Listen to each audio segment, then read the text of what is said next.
59e chapitre. La première compagne de Jésus fut une pauvreté continuelle, parfaite, immense. Elle a trois formes, l'une grande, l'autre plus grande, qui s'unit à la première, la troisième qui, jointe à la première et à la seconde, fut parfaite. Voici le premier degré. Jésus fut destitué de tous les biens de ce monde. Il n'eut ni terre, ni vigne, ni jardin, ni propriété, ni or, ni argent. Il ne reçut de secours humain que dans la mesure rigoureusement nécessaire au soulagement de l'extrême indigence. Il eut faim, il eut soif, il fut misérable, il eut froid, il eut chaud, il travailla. Tout fut pour lui austère et dur. Il ne voulut aucune des recherches de la vie. Il usa des choses communes et grossières qui se rencontraient dans cette province, où, sans feu ni lieu, il vivait en mendiant. La seconde pauvreté, supérieure à la première, fut la pauvreté de parents et d'amis. L'éloignement des grands, des puissants, des amitiés naturelles. Il n'eut ni du côté de sa mère, ni du côté de Joseph, ni du côté de ses disciples personne qui lui évitât un soufflet, un coup de marteau, un coup de fouet ou une injure. Il voulut naître d'une mère pauvre et humiliée, être soumis à un père putatif, un charpentier pauvre.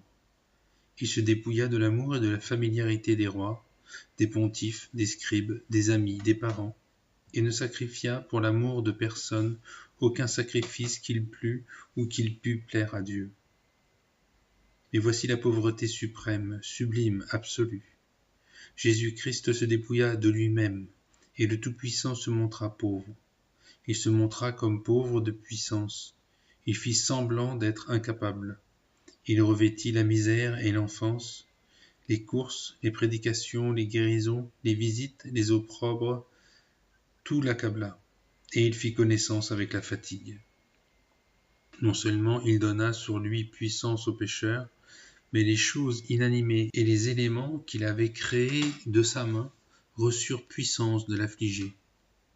Il jouait l'impuissance et ne résistait pas, il supportait à cause de nous.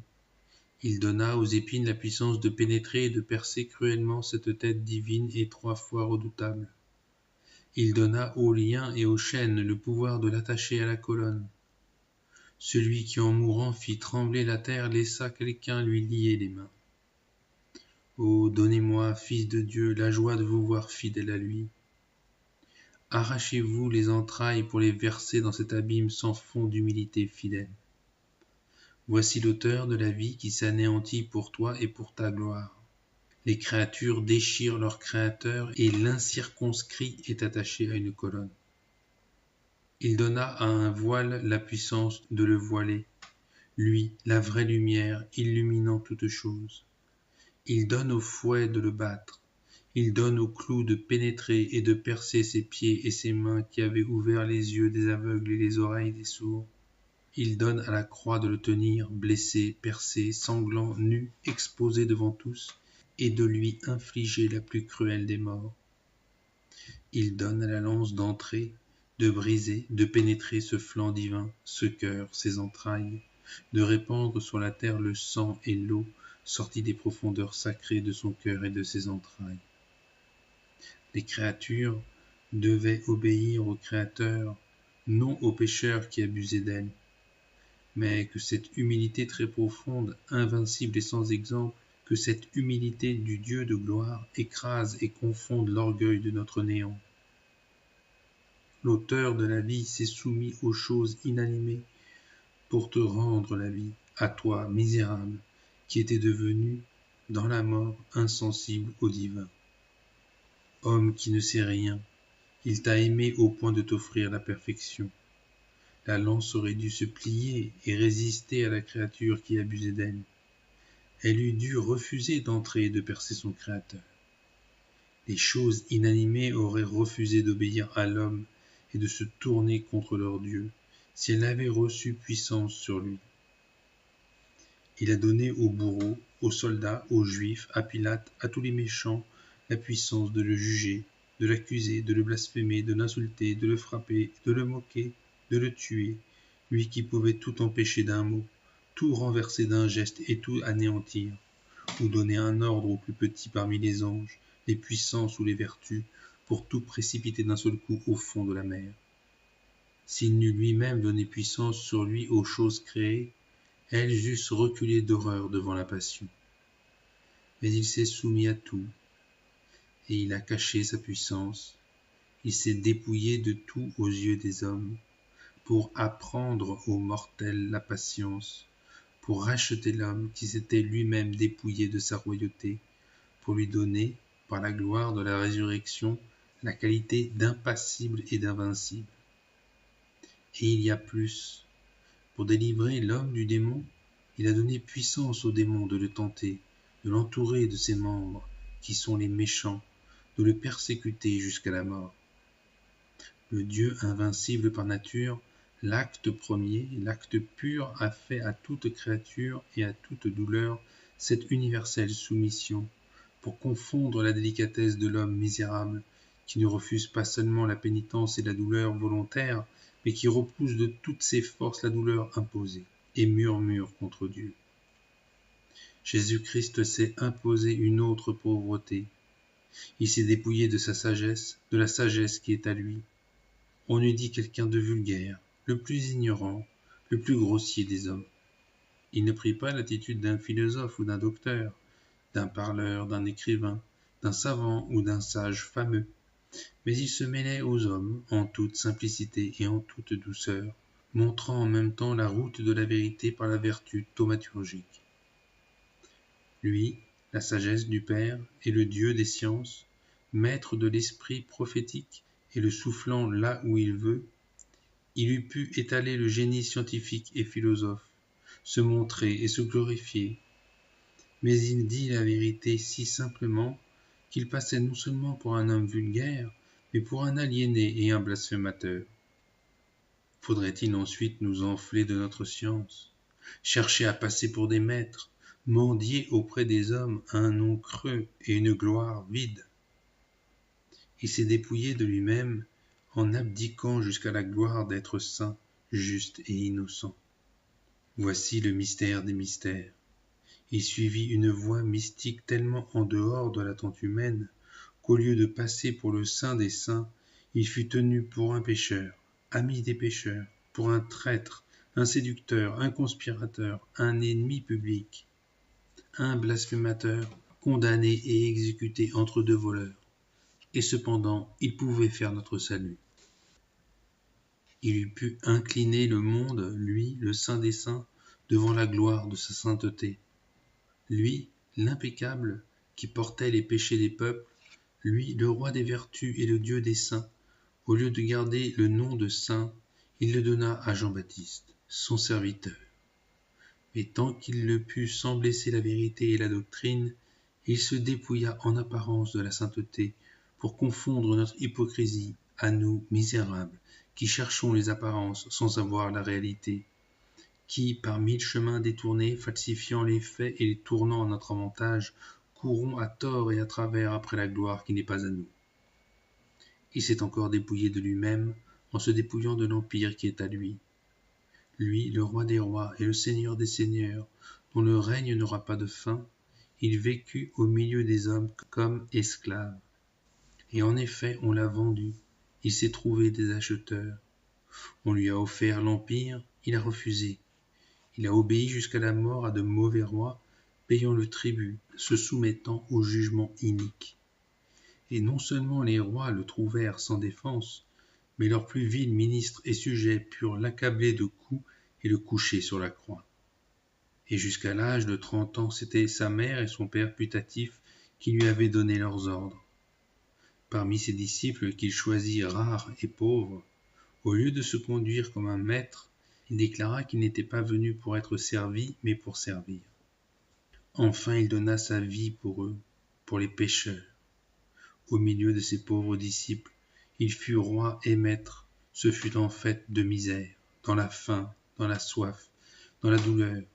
Il fut jaloux et prima les autres. Ambitieux de la dernière place, il les servit à table et leur lava les pieds. Ô immensité de notre folie! Après avoir vu ce Dieu fait domestique, nous aspirons sans ordre et sans amour à de vaines grandeurs et de vaines présidences. Autre était ta sagesse, ô Christ Emmanuel. Tu savais combien terrible sera le destin des maîtres du monde, et que les puissants seront puissamment torturés, et que de leur vie, de leur autorité et des pécheurs de leurs sujets, le compte le plus rigoureux sera exigé rigoureusement. Oh, que ce livre vivant confonde notre orgueil. Concevons donc enfin le désir de la dernière place, pour l'amour de celui qui l'a choisi et par pitié pour nos amis. Ne supportons pas l'obéissance, mais désirons-la d'un immense désir. Le Dieu à qui tout appartient, pour nous donner l'amour de la pauvreté, fut donc pauvre absolument, pauvre en fait, en esprit et en vérité, écrasant par sa pauvreté les pensées des créatures, et sa pauvreté venait de son amour. C'est pourquoi il fut mendiant. Pauvre d'argent, pauvre d'amis, pauvre de puissance, de sagesse, de réputation et de dignité, pauvre de toutes choses, il prêcha la pauvreté, il annonça qu'elle jugerait le monde. Il condamna les riches, sa vie, sa parole, son exemple, tout enseigna le mépris des richesses. Mais ô misère, ô douleur, la pauvreté d'esprit est chassée et rejetée de partout, et pour comble d'abomination, elle est en horreur à ceux-là même qui lisent le livre de vie, qui prêchent et glorifient cette même pauvreté. En fait, en esprit, en vérité, elle est repoussée et détestée. Le monde la hait, Jésus l'aime. Il l'a choisie pour lui et les siens, il l'a proclamée bienheureuse. Mais où est aujourd'hui l'homme? Où est la femme? Où est la créature qui a adopté, comme Jésus, cette glorieuse compagne? Bienheureux celui-là. Mais moi, nous savons quel fut le partage du Fils de Dieu, notre Créateur et Rédempteur, quant aux vêtements, quant au palais, quant aux festins, quant à la famille, quant aux amis, quant aux honneurs rendus par la vie et la science. Et cependant, nous osons prendre le nom de chrétiens, nous qui avons horreur de ressembler au Christ. En parole, nous louons la pauvreté, mais nous détestons en fait l'état où a vécu le Christ. Ô misérables, après de telles leçons, nous repoussons le salut. Errant loin de Jésus, nous courons après des superfluités qui, au dernier moment, nous abandonnent, et alors nous restons seuls et vides.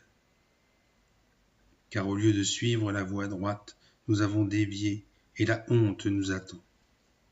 Bienheureux en vérité, suivant la parole de Dieu, bienheureux pour le temps et pour l'éternité, celui qui, réellement et en vérité, en esprit et en fait, veut l'universelle pauvreté.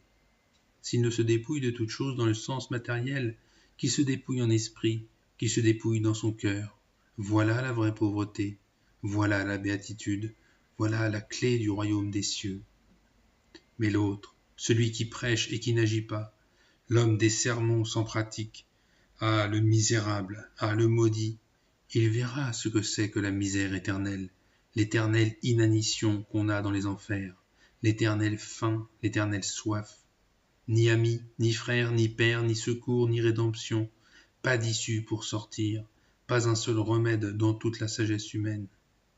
L'éternelle privation des biens qu'on a désirés contre l'ordre et l'éternelle torture dans tous les siècles des siècles. 60e chapitre. La seconde compagne que Jésus-Christ ne quitta pas pendant sa vie terrestre, ce fut la honte.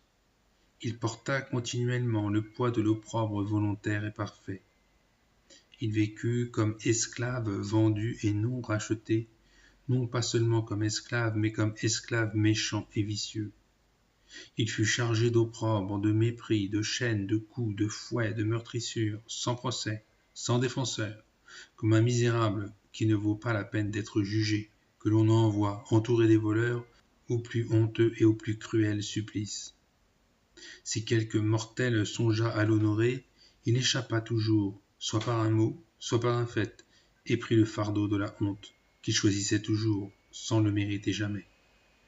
Sans cause, sans prétexte, sans occasion, des hommes à qui il n'avait fait que du bien poursuivirent gratuitement le maître du monde de leurs moqueries et de leurs insultes. Ils l'ont persécuté depuis le berceau, ils l'ont jeté sur une terre barbare. Le voilà qui grandit, Alors on lui donne les noms de Samaritain, d'idolâtre. On le prend pour un possédé, pour un gourmand, pour un séducteur, un faux prophète. Les hommes disent entre eux, voilà ce viveur, ce buveur, au lieu du prophète, du juste, du thaumaturge, c'est un misérable qui chasse les démons au nom du prince des démons. On le poussait vers les montagnes, vers les abîmes, dans l'intention de le précipiter. D'autres prenaient des pierres pour le lapider. Tout cela était entremêlé de cris contradictoires et furieux, de moqueries, de sourires, d'injures et de complots. Il blasphème, disait-on. On tâchait de le faire mentir, de le prendre à ses paroles comme un renard à un piège. On le repoussait. Toutes les portes se fermaient devant lui. Enfin on le saisit comme un animal. On le traîne, chargé de liens, de tribunaux en tribunaux. Voici les soufflets, les crachats, le roseau, la couronne d'épines. On s'agenouille ironiquement, on lui frappe la tête, on lui voile la face, on entasse des moqueries les unes sur les autres. Voici la flagellation. Comme des chiens qui ont faim, les hommes grincent des dents, le condamnent, le réprouvent comme un malfaiteur. On le conduit à la passion, et ses disciples l'abandonnent. Un d'entre eux le renie, un autre le trahit, tous s'enfuient. Il reste seul et nu au milieu des multitudes. C'était un jour de fête, et les hommes étaient rassemblés. Comme un méchant nu entre deux voleurs, le voilà crucifié jusqu'à ce que mort s'ensuive. Alors de la mort, des larmes et de l'oraison suprême, en voici un qui raille. « Ah, c'est donc toi qui détruis le temple !» Un autre sur un ton de mépris. « Il sauve les autres, il ne peut se sauver lui-même. » Un autre, quand la voix suppliante du mourant demandait un peu d'eau, lui offre du fiel et du vinaigre. En voici un qui, après sa mort, lui perce le cœur d'un coup de lance. Descendu de la croix, il resta couché sur la terre, nu et sans sépulcre, jusqu'à ce que quelqu'un eût obtenu pour lui la sépulture. D'autres lui cherchaient une autre querelle, divulguant ces paroles. « Nous nous souvenons, disait-il, que ce séducteur, etc. » Les uns cachent la résurrection, les autres la nient. Dans la vie, dans la mort, après la mort, mépris, ignominie, opprobre. Il les voulut, il les porta, il choisit cette route pour aller à la résurrection et nous entraîner dans la gloire. Ainsi le Fils de Dieu s'est fait la forme, l'exemplaire, le maître et le docteur de cette science inconnue qui est le mépris de la gloire. Absente, ne la recherchons pas. Présente, ne nous prêtons pas à elle. Car il n'a jamais cherché sa gloire, mais la gloire de son Père. Il a à ce point repoussé et méprisé les honneurs qu'il s'est précipité du haut du ciel jusqu'aux pieds de ses disciples. Il s'est anéanti jusqu'à prendre la livrée de l'esclave. Il a obéi jusqu'à la mort. Non pas une mort quelconque, mais une mort choisie, la plus honteuse et la plus cruelle, celle de la croix. Ô misère! Qui donc aujourd'hui choisirait la société qu'il a choisie? Qui donc fuirait l'honneur et aimerait le mépris, fils de la pauvreté, l'humble état, l'humble office et tout ce qui est humble? Qui voudrait le néant et le déshonneur? Qui ne désire l'estime et la louange pour le bien qu'il a ou qu'il a fait, en action et en parole, ou qu'il croit avoir et faire? En vérité, chacun a dévié et personne n'est fidèle. Personne, pas une âme. Si quelqu'un demeurait ferme, c'est que celui-là serait un membre vivant uni à la tête du corps par un amour vivant. Il verrait Jésus-Christ agir et chercherait la ressemblance. Il y en a qui disent « J'aime et je veux aimer Dieu. Je ne demande pas que le monde m'honore, mais je ne veux pas non plus qu'il me méprise, qu'il me mette le pied sur la tête. Je ne veux pas être confondu en sa présence. » Ceci indique évidemment peu de foi, peu de justice, peu d'amour et beaucoup de tiédeur. Ou vous avez commis ce qui mérite peine et confusion, et nous en sommes là à peu près tous, ou vous ne l'avez pas commis. Dans le premier cas, si vous êtes pénitent et non pas innocent, supportez avec patience et avec joie les conséquences de vos actes publics ou secrets. Acquiescez corps et âme. Cette peine et cette confusion satisfont à Dieu et au prochain suivant l'ordonnance de la divine justice. Pour le second cas, Si votre cœur est innocent comme vos mains, supportez le mépris avec la permission de Dieu et réjouissez-vous 1000 fois plus dans le second cas que dans le premier cas. Toute votre confusion, toute votre douleur va devenir un poids de grâce, et avec la grâce croîtra la gloire. Cette acceptation de la honte subie et non méritée, cette acceptation de la pauvreté et des souffrances supportées en vue de Dieu grandissent les âmes saintes. L'exemple de Jésus-Christ, fuyant ce qu'on recherche et recherchant ce qu'on fuit, montre la route de la grandeur. Sa seconde compagne lui fut fidèle comme la première. Si nous voulons pénétrer la vie de Jésus, Fils de Dieu, dans son principe, son milieu et sa fin, nous trouvons un ensemble qui s'appelle l'humilité. Être méprisé, réprouvé du monde et des amis du monde, tel fut son choix sur la terre. 61e chapitre. La troisième compagne de Jésus-Christ, plus assidue, plus intime que les deux autres, ce fut cette souveraine douleur qui, depuis l'heure où son âme fut unie à son corps, ne quitta plus le Fils de Dieu. Au premier instant de l'union hypostatique, cette âme fut remplie de la sagesse suprême. À la fois voyageur et compréhenseur, dans le sein de sa mère, Jésus commença à sentir la souveraine douleur. Toutes les peines que son âme et son corps devaient porter pour nous, il les connut, il les vit, il les pesa, il les pénétra dans leur ensemble et dans leurs détails. Quand la mort approcha, il entra en agonie. Sa science certaine de sa mort prochaine, envisagée dans toutes ses horreurs, fit pénétrer en lui la tristesse sans nom. Il sua le sang et la terre but cette sueur. Ainsi, l'âme de Jésus, prévoyant la passion dans le sein de sa mère, connut déjà l'angoisse immense. Cependant, le corps n'était pas encore associé à ces tortures. Jésus-Christ voyait d'avance les mouvements de ces langues infâmes, et chacun des sons que produirait chacune d'elles, tous ces supplices, sa mort, la honte et la douleur, toutes les tortures pour lesquelles il naissait, pour lesquelles il entrait parmi nous, tout lui était présent d'une présence prophétique et incessante, avec toutes les circonstances du temps marqué, de l'instrument employé et de la mesure indiquée.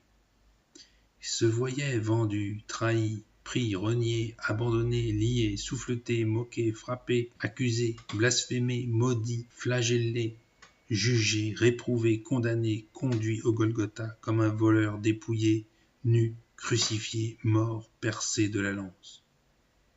Où habitait-il, sinon dans la douleur? Il connaissait chaque coup de marteau, chaque coup de fouet, chaque clou, chaque larme, chaque goutte de sang. Il avait compté d'avance ses soupirs, ses gémissements, ses plaintes et celles de sa mère. Dans cette considération profonde et continuelle, comment la compagne de sa vie, comment la douleur l'aurait-elle abandonné? Outre les douleurs de l'avenir, senties prophétiquement, celles du présent furent innombrables. À l'heure de sa naissance, il ne fut ni déposé dans un bain, ni couché sur de la plume, ni enveloppé de fourrure. Il fut placé sur le foin entre deux bêtes, dans une étable sans douceur. Et lui, le plus tendre des nouveau-nés, il commença à subir, en ouvrant les yeux, les rigueurs matérielles. Immédiatement après la crèche, voici un long voyage entrepris par cet enfant, un vieillard, puis une femme, la plus douce des mères, la plus délicate des vierges. Il faut aller en Égypte, à travers ce désert immense, où les fils d'Israël vécurent 40 ans sans moyens humains. Puis ce furent les voyages au temple qu'ils faisaient régulièrement suivant l'ordre établi. L'enfant faisait la route à pied et la distance était bien grande. À l'âge d'homme, aussitôt après son baptême, il entra au désert, où il souffrit de la faim et de la soif au point de donner au diable une espérance, car c'est ici que se place la première tentation. Jésus allait à pied à travers les campagnes, les villes, supportant la faim, la soif, la pluie, la chaleur, la froidure, la sueur, la fatigue, toutes les misères, et enfin la mort. Et s'il porta son fardeau, Ce fut pour chasser Satan, pour le renverser, pour indiquer aux hommes la voie vraie, pour leur annoncer la pénitence dans sa forme la plus humble, pour les attirer à sa suite, pour donner l'exemple, pour montrer où est le bonheur et la gloire. Quant aux douleurs de la passion, elles sont au-dessus des paroles de l'homme et des soupçons de son cœur. La douleur de Jésus fut multiple et ineffable. Parlons d'abord de ses compassions. Sa compassion pour le genre humain qu'il aimait d'un amour immense le remplit d'une douleur aiguë et déchirante.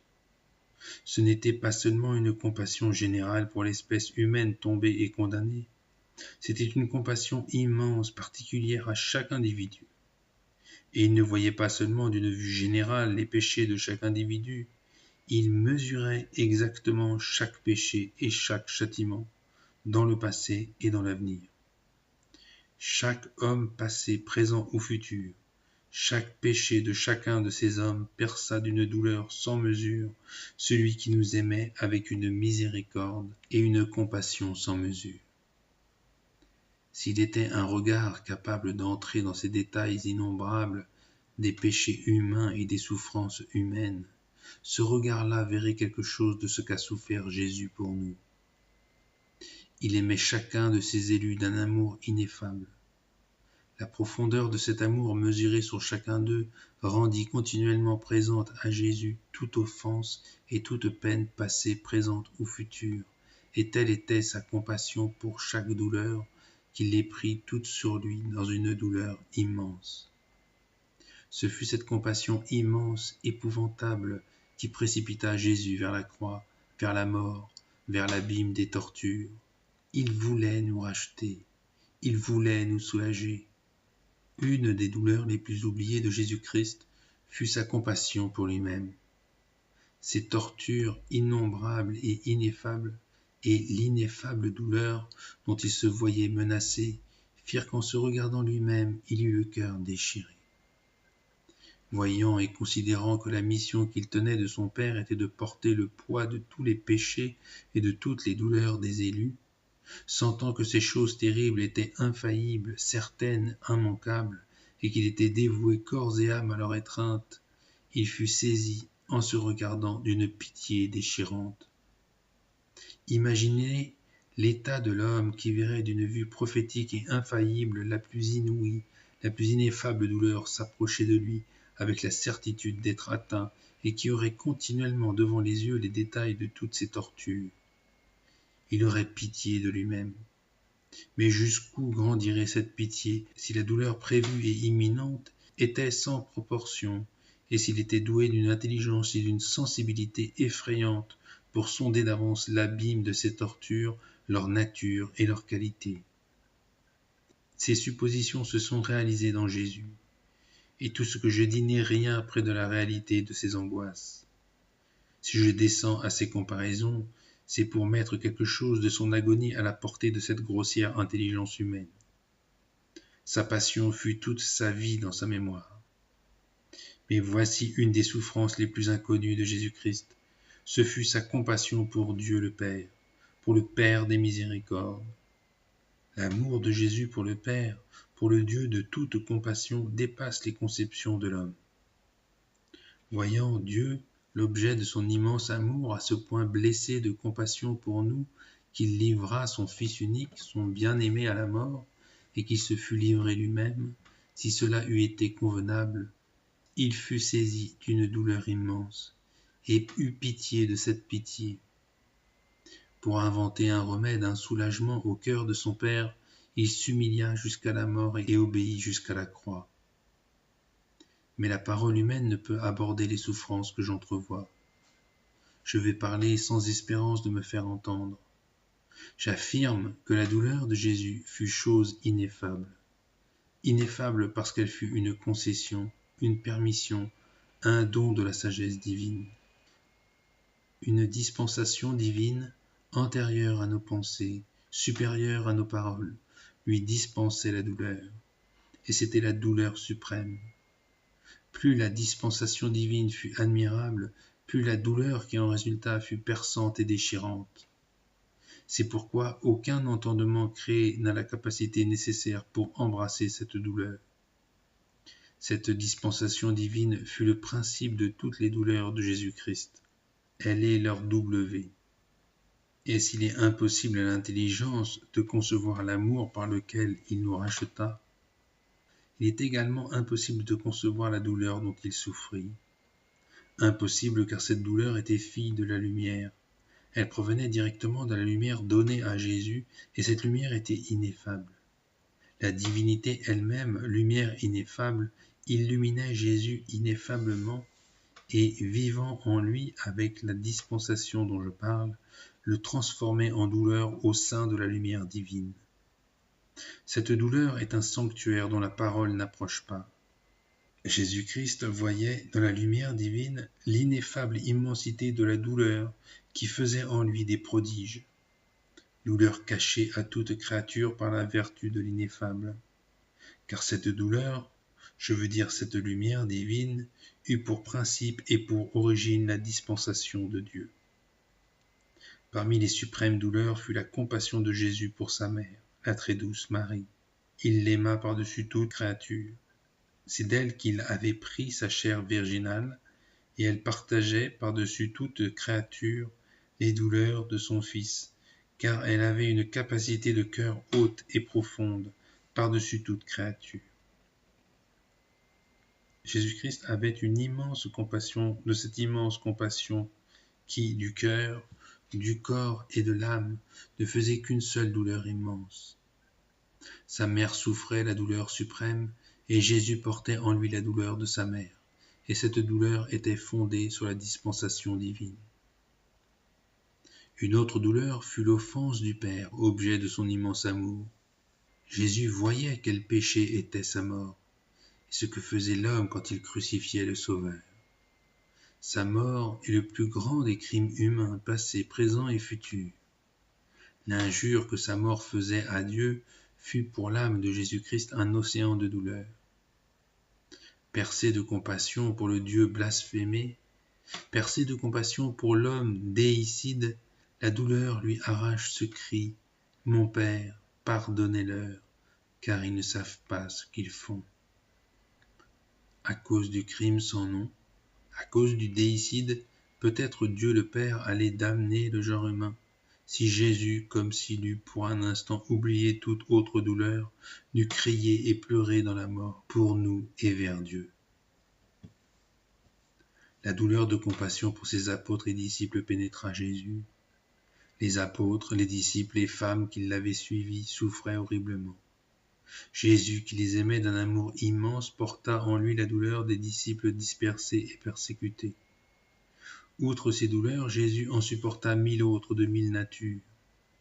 Je pourrais compter 4 glaives et 4 flèches sur son corps crucifié. D'abord la cruauté scélérate de ces cœurs endurcis. Ils étaient là tout le jour, obstinés, studieux et diligents, inventant et machinant. C'était à qui trouverait la calomnie la plus noire et le supplice le plus atroce pour exterminer le Sauveur, son nom et sa suite. La malice et l'abomination de cette colère implacable que les bourreaux portaient incessamment entre eux, chacune de leurs pensées, de leurs intentions, de leurs iniquités intérieures, était un poignard pointu qui perçait l'âme de Jésus. Puis la méchanceté et la duplicité des langues qui vociféraient. Chacune des accusations, des calomnies, des résolutions injustes, des malédictions, chacun des blasphèmes, chacun des mensonges, chacun des faux témoignages tomba sur lui, lui faisant une meurtrissure spéciale. Enfin, l'œuvre barbare de sa passion, où ils inventèrent des raffinements de cruauté qui épouvantent au premier regard. Combien de tortures compterait l'œil qui pourrait compter les violences qu'il subit, les brutalités, les soufflets, les cheveux, les poils de barbe tirés, les crachats, les coups de fouet. Par-dessus tout, les clous. Ils étaient très gros, carrés et si mal battus qu'ils présentaient sur toute leur face 1000 petits éclats qui lui percèrent les pieds et les mains, qui le déchirèrent, qui le torturèrent avec des souffrances épouvantables. Une douleur au-dessus de toute douleur résulta de la forme de ces clous. Quand ses pieds et ses mains n'eussent pas été ainsi cloués au bois, la passion eût encore été effroyable. Mais les clous eux-mêmes n'ont pas satisfait les bourreaux. Ils tirèrent ses pieds et ses mains avec une telle violence qu'ils disloquèrent son corps, brisèrent ses nerfs et comptèrent ses os quand ils le couchèrent sur le bois dur et le tendirent horriblement. Ce n'est pas tout. Au lieu de laisser la croix couchée, ils la dressèrent, offrant la victime nue au froid, au vent et au peuple. Et le poids entraînant le corps, il était suspendu par les mains et par les pieds, pour que la dureté des clous fût sentie plus cruellement, et pour que les plaies, toujours renouvelées, ouvrissent au sang des voies nouvelles, pour que la mort fût parfaite en torture et les hommes en malice. Pour nous manifester quelque chose de sa souffrance insondable, pour nous avertir qu'il la supportait pour nous et non pour lui, pour apprendre à nos entrailles une compassion inconnue au point culminant de la douleur ineffable, il poussa le cri suprême. Mon Dieu, pourquoi m'avez-vous abandonné? Mais il cria pour nous dire qu'il avait placé le fardeau sur sa tête et quelle compassion nous devons à ses douleurs. Et ne croyez pas que ces douleurs aient commencé sur la croix. Depuis que son âme anima son corps, depuis l'heure première de l'union hypostatique, la sagesse ineffable dont il était rempli disait à Jésus tous les secrets du présent et tous les secrets de l'avenir. Aussi, dès cette heure, il vit venir à lui la douleur au-dessus de toute douleur, et il soutint le fardeau sans nom depuis l'union de son âme et de son corps, jusqu'à la séparation. Et c'est ce qu'il voulait dire quand il parlait pendant sa vie de la croix qu'il portait d'avance, qu'il portait pour ses disciples, non pour lui-même. Et c'est ce qu'il voulait dire quand il prononça cette parole terrible. Mon âme est triste jusqu'à la mort.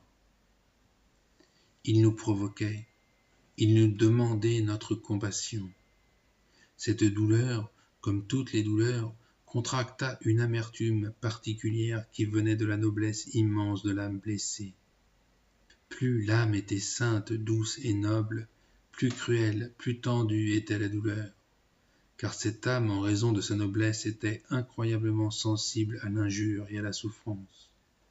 Et toutes ces tortures qui prenaient leur source dans la dispensation ineffable de Dieu rejaillirent de l'âme de Jésus sur son corps.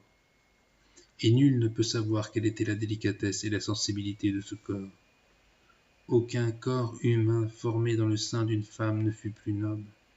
Aucun corps ne fut plus sensible et ne reçut de la douleur une blessure plus cruelle. C'est pourquoi il trouvait dans toute injure et dans tout affront une incroyable matière à souffrance.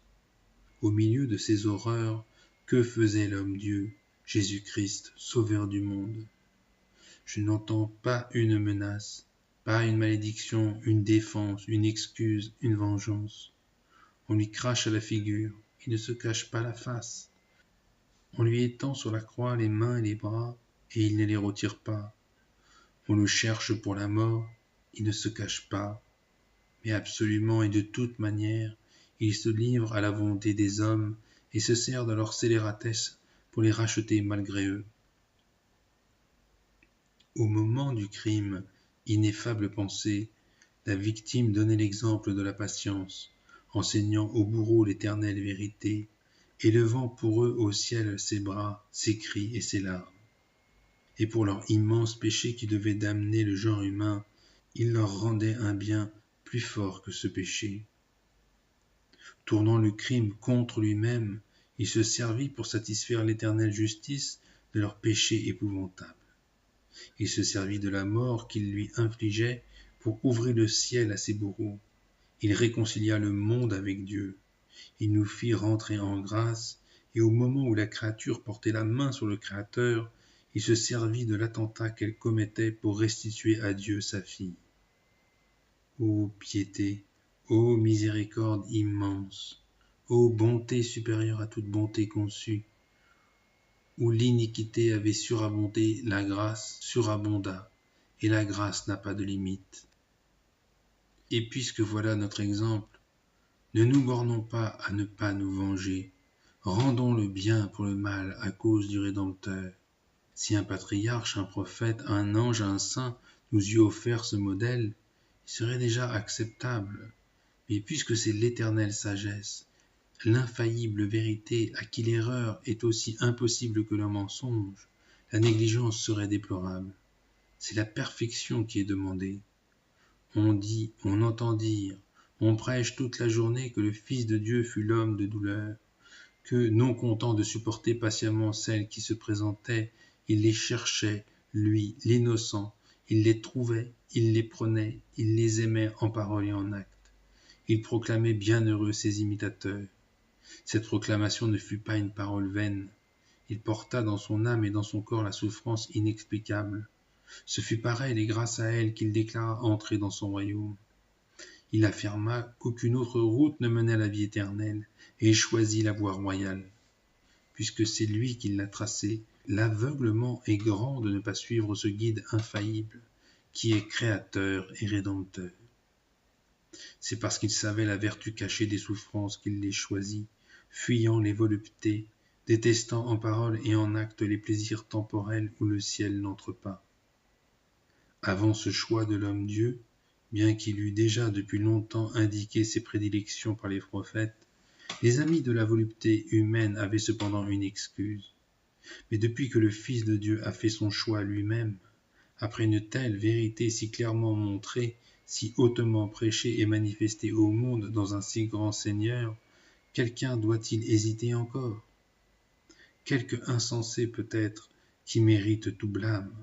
Nous, misérables pécheurs, dignes de toute damnation et de toute confusion, non seulement nous ne demandons pas à la pénitence la souffrance volontaire, mais la souffrance que Dieu nous envoie dans sa grande miséricorde et sagesse pour nous sauver et nous délivrer du mal, les souffrances voulues ou permises par lui, nous les fuyons, nous les repoussons, nous murmurons contre elles. Nous nous armons de toutes nos armes pour les mettre en fuite et chercher le plaisir. Nous sommes vraiment malheureux. Non seulement nous ne nous soucions pas de la souffrance, qui peut quelquefois remédier au péché, mais nous la refusons quand elle est offerte par le très sage médecin. Si par la disposition de Dieu une légère impression de froid ou de chaud se fait sentir, comme on cherche vite le feu, le double vêtement ou la fraîcheur, si quelque impression douloureuse est à la tête ou à l'estomac, que de cris, que de plaintes, que de soupirs, que de médecins, que de remèdes, que de lits moelleux, que de choses délicates, que de prières, que de vœux. Et ce que nous faisons pour ces inconvénients qui, quelquefois, peuvent être utiles, nous ne le faisons jamais pour la rémission de nos péchés ou pour le bien de nos âmes. Si encore, par la permission de Dieu, quelque homme nous fait un tort ou une injure, quel trouble, quelle agitation, quelle colère, que de récriminations, que d'invectives, que de malédictions. Nous haïssons, nous saisissons avec avidité, si elle s'offre à nous, la vengeance. Nous refusons violemment ce qui, peut-être, était un remède administré par le médecin céleste. Que d'efforts et de pensées pour échapper aux afflictions que Dieu envoie. Et cependant, elles sont sans doute plus salutaires et plus méritoires que les pénitences volontaires, car Dieu sait mieux que nous de quoi notre âme a besoin pour être lavée et purifiée. D'ailleurs, les douleurs volontaires, les pénitences choisies par l'homme, laissent le champ libre à son amour-propre. Mais celles qui nous arrivent malgré nous, quoique supportées avec patience et avec joie, semblent aux yeux des hommes des nécessités subies.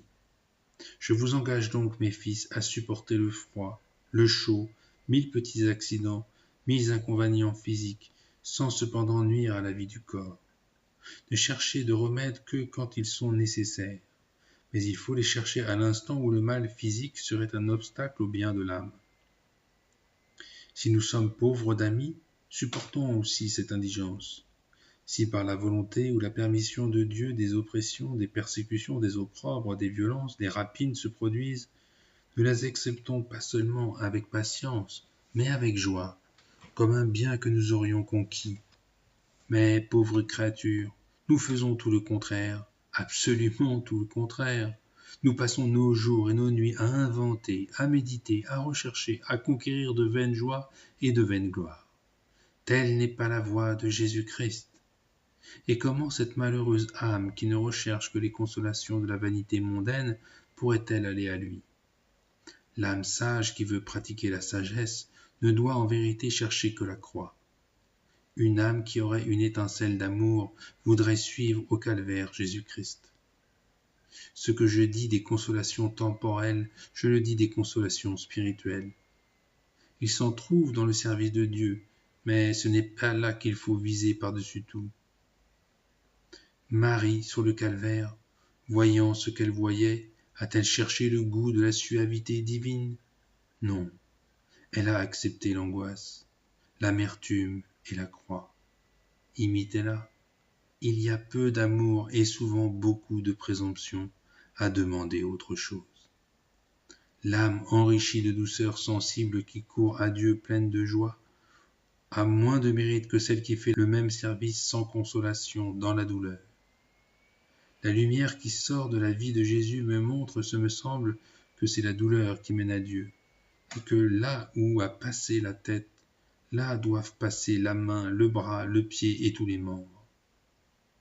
Par la pauvreté temporelle, l'âme arrivera aux richesses éternelles, par le mépris à la gloire, par une légère pénitence à la possession du souverain bien, à la douceur infinie, à la consolation sans limite. Qu'à Dieu soit honneur et gloire dans les siècles des siècles. Amen. Gloire soit au Dieu Tout-Puissant, à qui il a plu de nous tirer du néant pour nous faire à son image et ressemblance. Honneur, puissance et gloire soient au Dieu de miséricorde, en qui a triomphé la bonté, et qui a ouvert aux misérables, aux pécheurs, aux condamnés, les portes de son royaume, sans exclure aucun de ceux qui ne veulent pas être exclus. Mais gloire et honneur soient aussi au Dieu très doux, qui a voulu donner son royaume, sa société, sa jouissance aux pauvres, aux petits, aux méprisés. S'il eût fallu, pour posséder son royaume, de l'or, de l'argent, des diamants, des ressources de toutes espèces, comme la plupart d'entre nous sont destitués de tous ces trésors, son royaume n'eût pas été l'héritage universel. Mais comme tout le monde peut pratiquer au moins dans le cœur la pauvreté et la pénitence, l'occasion est offerte à tous de conquérir le royaume de Dieu. Béni soit Dieu qui n'a pas mis son royaume au prix d'une longue patience, mais qui a fait cette vie très courte auprès de l'éternité. Si pour l'amour de Dieu et de son royaume éternel, il fallait porter pendant 1000 milliers d'années la plus rude épreuve, il faudrait encore accepter avec joie de rendre grâce les mains jointes. Mais il nous est accordé et octroyé par la miséricorde divine de ne supporter qu'une lutte d'un instant. En vérité, la vie ne dure rien. Gloire soit au Dieu béni qui a voulu promettre par sa parole, montrer par son exemple et confirmer par la réalité visible de sa chair pure, ses voies et notre récompense. Nous savons qu'il est possible et nécessaire d'obtenir ce qu'il a promis par la route d'un court travail dont lui-même a donné l'exemple. Lui-même n'a voulu posséder son propre royaume qu'au prix des douleurs dont nous avons parlé. Venez donc, fils de Dieu, à la croix de Jésus-Christ. Transformez-vous de toutes vos forces en lui. Voyez son amour et l'exemple qu'il donne, et sa mort, et notre rédemption. Car le signe qui marque les enfants de Dieu est l'amour de Jésus et l'amour du prochain. Voilà la perfection. Jésus nous a aimés d'un amour parfait. Sans rien réserver de lui-même, il s'est livré tout entier. Il veut que ses enfants légitimes correspondent suivant leur force à sa générosité. J'entends la voix de ce Sauveur crucifié. Il m'ordonne, ô Fils de Dieu, de vous conjurer sans me lasser jamais, et je vous conjure d'être fidèle comme il est fidèle, et d'aimer vos frères d'un amour sans défaut, sans faiblesse et sans trahison. Si vous êtes fidèle à Dieu, vous serez fidèle aux hommes. Quant à la pureté et à la fidélité de l'amour, l'homme Dieu a fait ses preuves. Voyez sa vie et sa mort. Et parce que nous sommes infidèles, nous ne voyons ni la pauvreté de sa naissance, ni les horreurs de sa mort, ni les duretés de sa vie, ni les douceurs de sa doctrine. Parce que nous ne la contemplons pas avec les yeux du cœur, sa mort ne nous empêche de vivre ni au monde ni au péché. Quel est l'homme qui réponde à cette fidélité éternelle et divine par un peu de réciprocité? La vie de Jésus est comme non avenue, nous la rejetons derrière nos dos pour ne plus la voir. Venez donc, fils de la bénédiction, regardez cette croix, regardez celui qu'elle porte, et pleurez avec moi, car c'est nous qui l'avons tué. Connaissez-vous quelqu'un qui puisse compter nos crimes? Moi, je ne suis que péché. Mais si vous êtes innocent, pleurez comme moi, car ce n'est pas par vos propres forces que vous avez gardé la robe blanche. C'est par la grâce de Dieu et la vertu de la croix. Pleurez donc, ô mes enfants, comme si vous me ressembliez. Plus vous avez reçu, plus vous devez rendre. Votre reconnaissance n'a pas été parfaite, votre vie n'a pas été sans tache, votre pureté n'a pas été infinie. Pleurez donc tous, et que tous les yeux de tous les cœurs regardent la croix. C'est dans la vue de la croix que l'âme trouve l'abîme de son néant. C'est l'oraison continuelle qui donne à l'homme la lumière par laquelle il voit le péché. Par la lumière, vous recevrez la douleur et la contrition. Quand l'âme, contemplant la croix, voit ses péchés dans leur ensemble et dans leurs détails, et sa victime expirante, l'esprit de contrition s'émeut en elle pour châtier et réformer sa vie. Regardez l'exemplaire vivant, et que la forme de la divine perfection s'imprime sur vous. Lisez le livre de vie. C'est la vie et la mort de Jésus qui conduit à l'abîme de la lumière, de la douleur et de l'humilité. La vue de la croix ouvre la porte de l'abîme. L'âme voit et connaît la multitude de ses péchés et comment elle y a employé tous les membres de son corps. Puis elle voit les entrailles de la miséricorde divine qui s'ouvrent ineffablement pour l'engloutir dans leurs abîmes. Pour les péchés de chacun des membres de son corps, elle voit comment fut traité chacun des membres du Christ. Voyez la tête de l'homme et les péchés dont elle est l'occasion. Comptez les recherches de la toilette et comment nous nous déshonorons la face pour plaire à la créature et pour déplaire à Dieu. Comptez les vanités qui se déploient autour de la figure humaine. Puis voyez ce que Jésus-Christ a souffert dans sa tête. Au lieu de nos délicatesses efféminées, de nos onguents et de nos raffinements, comptez les cheveux arrachés, comptez les blessures faites par la couronne d'épines, comptez les coups de roseau, comptez les gouttes de sang. Ainsi, tous les membres de Dieu et tous les membres de l'homme pourraient comparaître en face les uns des autres, dans une vision, et à chaque nouvelle apparition d'un instrument nouveau de torture ou de plaisir, nous entendrions quelle plainte sortirait des lèvres de Jésus-Christ. Après la multitude des crimes, l'homme voit leur gravité. L'âme qui regarde la croix mesure l'énormité du crime à l'énormité de la rédemption. Tel est le péché que Jésus, pour le racheter, a pris sur ses épaules le poids qu'on ne peut peser, la douleur au-dessus des paroles. Le livre de vie montre à l'âme comment le péché ne peut demeurer impuni. Elle voit comment Dieu le Père a préféré le supplice de son Fils à l'impunité du crime humain. Elle voit cette bonté infinie de Dieu qui, nous voyant insolvables et toute créature avec nous, a payé lui-même notre rédemption. Elle voit l'infinie volonté de sauver le monde, cette volonté qui réside en Jésus-Christ. Elle voit que la mort, et une telle mort, ne le fait pas reculer, tant il veut nous rendre l'héritage perdu et la société éternelle. Dans le même miroir, l'âme voit sa sagesse infinie. Sa justice et sa miséricorde se sont embrassées dans l'œuvre de notre salut et de notre exaltation. Mais le mode est ineffable. Le mode définit les pensées de toute créature. Jésus a su nous exalter par sa mort, sans qu'il en coûtât rien à l'immensité de la nature divine. Le jour où l'homme mangea le fruit défendu, le séducteur, homicide du genre humain, avait trompé par le bois. Jésus-Christ, vrai Dieu et vrai homme, nous a sauvés par le bois. Il a tourné contre Satan l'instrument de son triomphe. Il a su détruire la mort universelle par sa mort particulière et tout vivifier quand l'haleine lui manquait.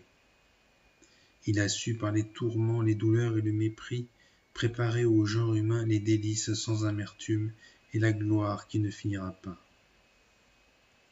Il a su par la mort de la croix, c'est-à-dire par le procédé le plus radicalement fou aux yeux des hommes, confondre la sagesse humaine et manifester la sagesse divine.